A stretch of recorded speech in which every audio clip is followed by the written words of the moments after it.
As our children get older, we may still picture them playing sports or performing in the high school play.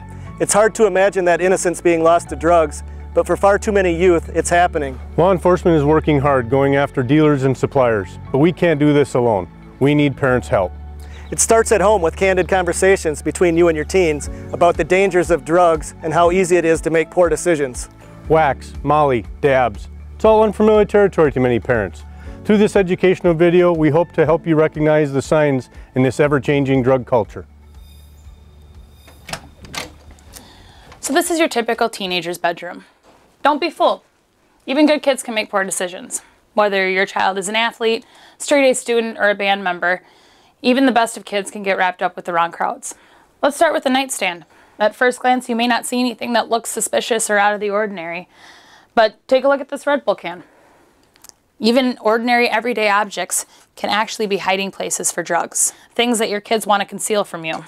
So it's important that you're picking these things up and looking at them. We also have what looks like could be just your typical lip balm container.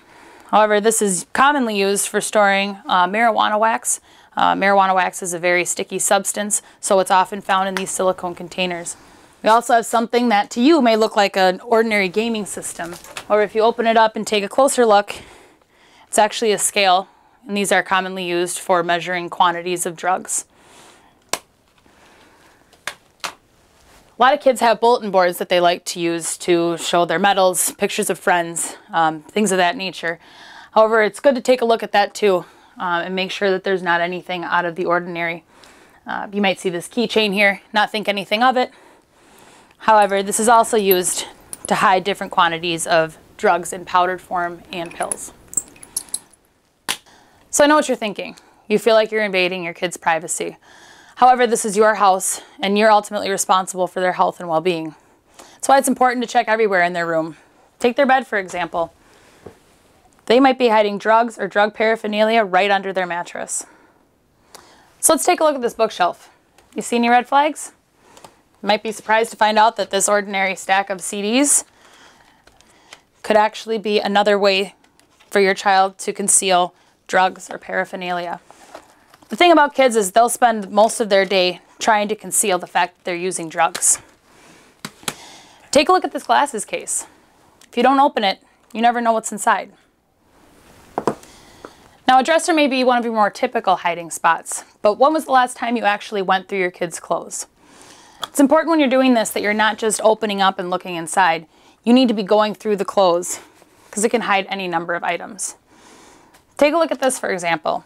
It might just look like a small coin purse, but when you open it up, you can hide any number of small things inside. Don't skip over something just because you think you know what's in it. What about their backpack? This is usually something that never leaves your kid's side, so it's important that you go through it often. Make sure you're checking every pocket and every corner. Now, one of the last places that you might think to look is in their trash can. But make sure you're checking it out. They might have some residue and even packaging. This might look like your ordinary Ziploc bag, but down here in the corner, look at this. This is used for packaging small amounts of drugs. They'll put them in the corner, twist it off, and tie it up. So if you're seeing things like this in your kid's trash can, you might want to have a discussion. Also, make sure you're checking their bathrooms. It may be surprising to you, but even some feminine products can be used to hide drugs and paraphernalia. Just like with the Red Bull can. You want to make sure that you're picking these things up and manipulating the canisters to make sure it's not a concealable device. Kids don't just wake up one day and start doing heroin. It often starts with prescription pills. That's why it's important to make sure that you're keeping track of all of your prescriptions and, if possible, locking them up. Another thing to note is all prescriptions should be properly labeled. It is illegal to possess any bottle of prescription pills without their intended prescription. Remember, it may not be your kids abusing the pills, it may be your kids' friends. So again, the best prevention is to lock them up. Finally, make sure you're checking your kids' phones. You pay for it, you have a right to go through it. Make sure you know their passcodes, look through their text messages and their apps. If you see words like got any, you good, looking for zip, or you looking, Those might be key phrases for drug use. Now, we've only just scratched the surface on the types of paraphernalia to be on the lookout for. Educate yourself as much as possible, especially on what these drugs look like. These are real examples of drugs that law enforcement officers encounter on a daily basis when dealing with our teens and drugs. Many of you would recognize marijuana or a marijuana cigarette, but many drugs are becoming harder and harder to recognize. These new drugs are evolving.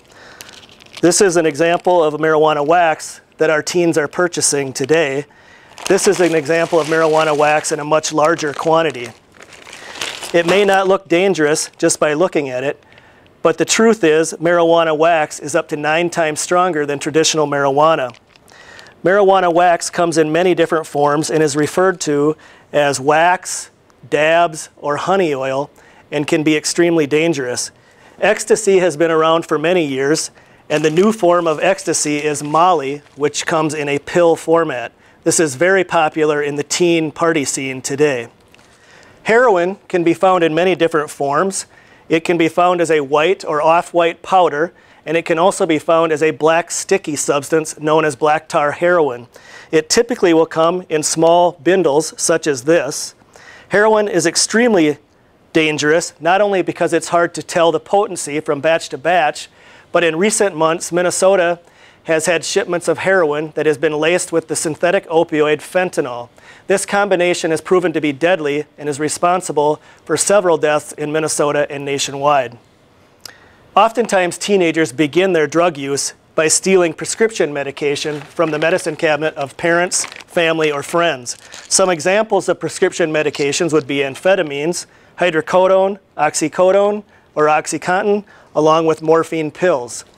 Many law enforcement agencies now have drug drop-off locations. If you have unused, expired, or unwanted prescriptions, please reach out to your local law enforcement to inquire about these locations. Synthetic drugs like these are an emerging choice of drug for our teens today. These synthetic drugs are created to mimic the effects of cocaine, meth, LSD, and marijuana. They come in many different forms. Most often, synthetic drugs are purchased online, oftentimes from China or other countries around the globe. They are often marketed as the natural or legal form of LSD. These drugs are illegal. From the Twin Cities to Greater Minnesota, we are seeing drugs destroy lives. Teens often want their privacy, but as parents, it's your job to protect and keep your children safe. Don't be afraid to conduct random checks of their rooms or personal belongings. If you suspect your loved one is using drugs, you need to have conversations. Contact treatment providers and possibly even contact law enforcement. Every family needs to handle the situation in the best way they see fit. But ultimately, doing nothing may put your loved one at risk. Have conversations and start today.